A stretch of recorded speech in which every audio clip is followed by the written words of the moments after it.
Hi, Lisa Workman here, clinical exercise physiologist, and in this video, I am talking to you about the triangle of success. Now, I like to always take a physical activity spin on things, so it's the triangle of physical activity success. Now, I've been attending the American College of Sports Medicine's conference over the last month to 6 weeks. We get the virtual option to watch it for many weeks over a time period.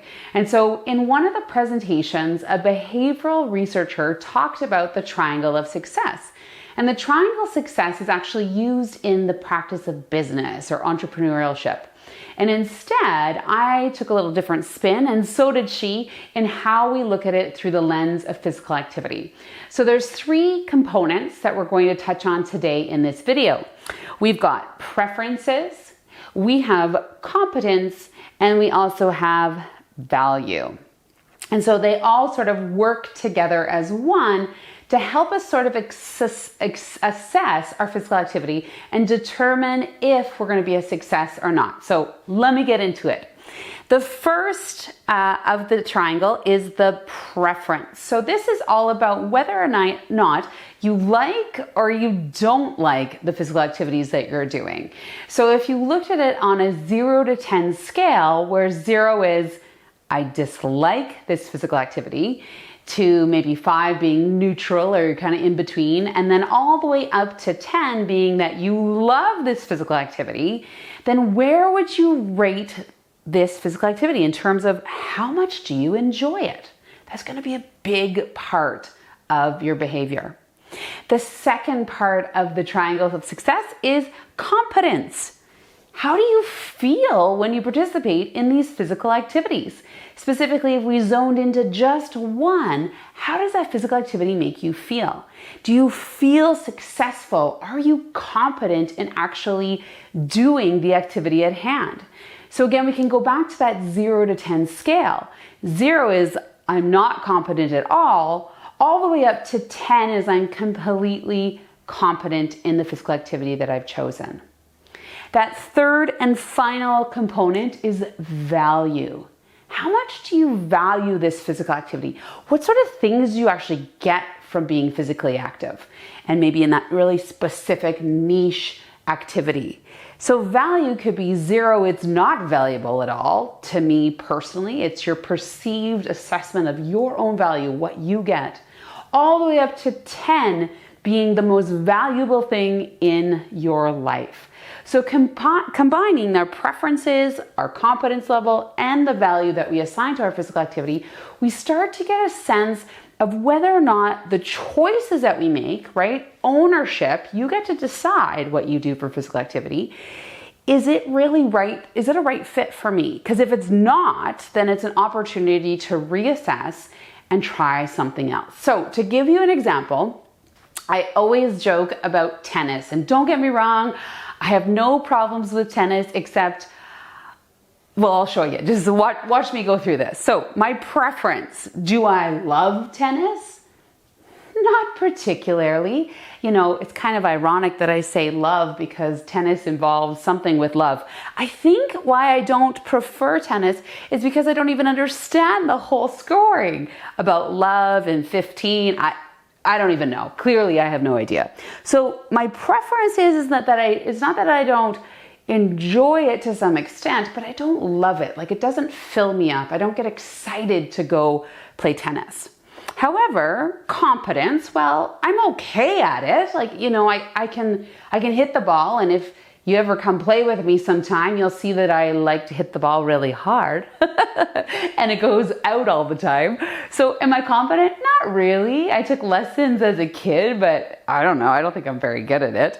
And then value. Well, do I value it? A little bit. You know, if I had no other choice, then maybe I would play tennis. But if there were other options, I definitely wouldn't choose tennis. So I don't have any sort of perceived self-value in participating in tennis on a regular basis. Now, on the other hand, let me talk about swimming. Swimming, preference. I love swimming.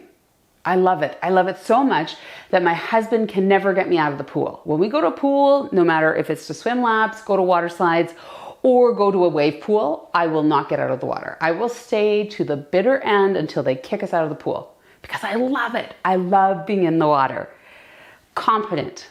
Do I have confidence in swimming? Well, not to brag, but yes, I do, because I did competitive synchronized swimming. I was a competitive water polo. I have all of my swimming colors that we got in Red Cross way back in the 80s and 90s. I was a lifeguard. I teach swimming lessons. You know, I am proficient, so I have high confidence in swimming. I don't get concerned. I don't even think about it. I just jump in and go.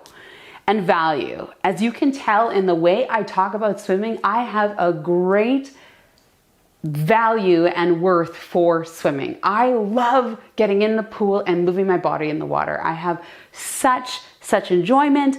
I get to feel the freedom of the water. If you're ever pregnant, please go in the water. It feels so good.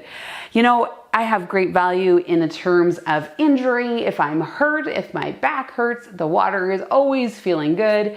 So I really value it, you know, and really thinking back, it is a big part of my social history. Being in competitive swimming, you know, you had a network, you had a team, you had this community, and I think that was where the value came in.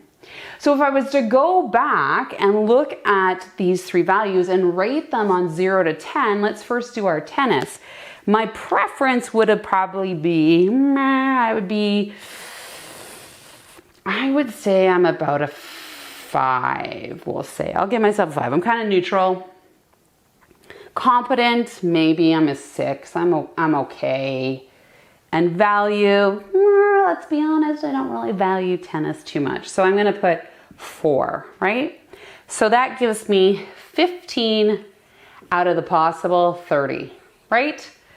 So probably not the best choice for me when it comes to my physical activity. You know, I'm rating at about a 50% here. So I don't know if that's good to you, but probably if I was any lower than 50%, then I might want to reassess and decide maybe I need to change. However, swimming, let's talk about swimming. Oh my gosh, I can say right away, I highly value it. There's a 10 right on the top, right up at the top, because right now maybe we can't swim, so it's a high value for me. My preference, I would say, it's not my number 1 just because of access. Getting to a pool is sometimes hard, but I'd put it at an 8. And confidence, I would say, I don't want to brag, but I can swim really well. So I feel really good after a good swim because I know I'm efficient. I'm good at it. So I'm going to say 10. So now this swimming is becoming 28 over 30. Wow, what a huge difference there is between tennis and swimming for me. So I encourage you, sit down, grab a piece of paper, draw out the triangle. What is your preference? What is your competence? What is your value? And really assess all the physical activities that you do, because quite frankly, if you're doing things that are not the right fit, then that starts to become a barrier. And we want to try to overcome any barriers that we have with our physical activity. So this is the triangle of physical activity success. I really highly encourage you to try it. Give yourself 10 minutes to run through all the physical activities that you do, figure out a score for each, and then maybe decide, maybe some of those go to the wayside, and that's okay. And then some of them you hold and cherish in your heart, and that you will love it probably for the rest of your life, because that is swimming to me. So I hope you got a little bit of a background behavior tool that you could work with yourself in determining the successful physical activity that you can in your life. This is Lisa Workman, clinical exercise physiologist, looking to help you in any sort of way to get you physically active. That is my mission. That is my passion. That's what I love to do. So I hope you love this content. And if you do, please be sure to give this video a thumbs up. Share it with any friends and family that you think would really benefit from this content. I'm here to support you in your physical activity journey.